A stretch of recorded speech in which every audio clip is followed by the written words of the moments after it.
Bilis makalimot, kaya lagi tayong pinaalalahanan ng Diyos. Di masigla ka, ngunit bukas makalawa ay lantang lanta ka na sa mga bilin. Ito ang mong pangako na paglilingkuran siya. Alakas ng iyong sigaw na mahal mo siya. Subalit kung nakasalubong ka ng pagsubok, nanlalamig ka na ang iyong palakpak at pagsayaw. Habang pinupuri mo siya ay napalitan ka agad ng pasuray-suray sa kalsada.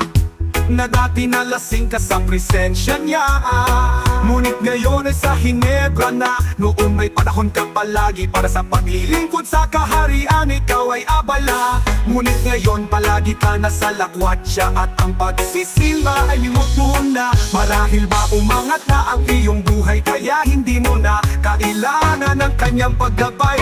Tandaan mo may hangganan ng lahat dito sa lupa. Paano kung dumating ito agad na hindi ka na handa?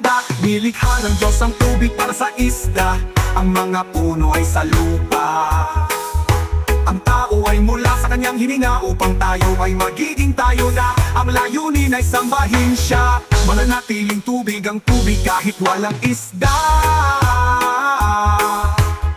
Mananatiling lupa ang lupa kahit wala ang puno ng akasya. Gayunin naman mananatiling Diyos ang Diyos kahit wala ka.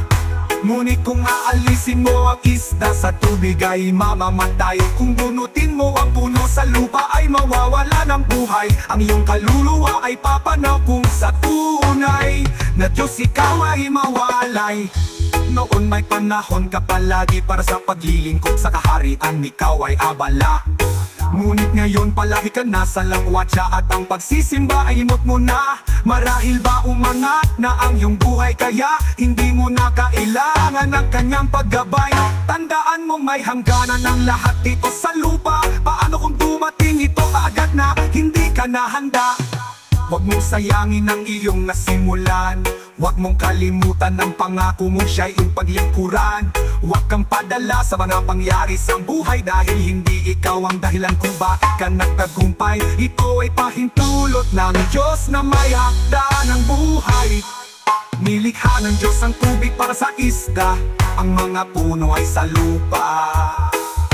Ang tao ay mula sa kanyang hininga upang tayo ay magiging tayo na. Ang layunin ay sambahin siya. Mananatiling tubig ang tubig kahit walang isda.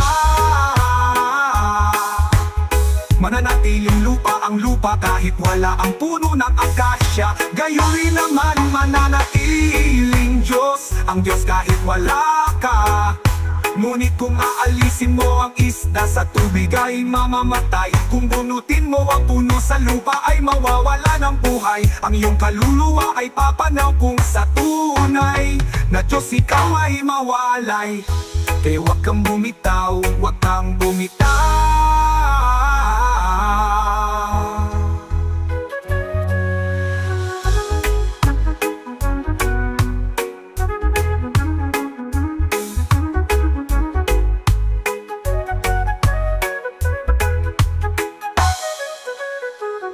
Huwag mong sayangin ang iyong nasimulan. Huwag mong kalimutan ang pangako mong siya'y iyong paglingkuran. Huwag kang padala sa mga pangyayari sa buhay.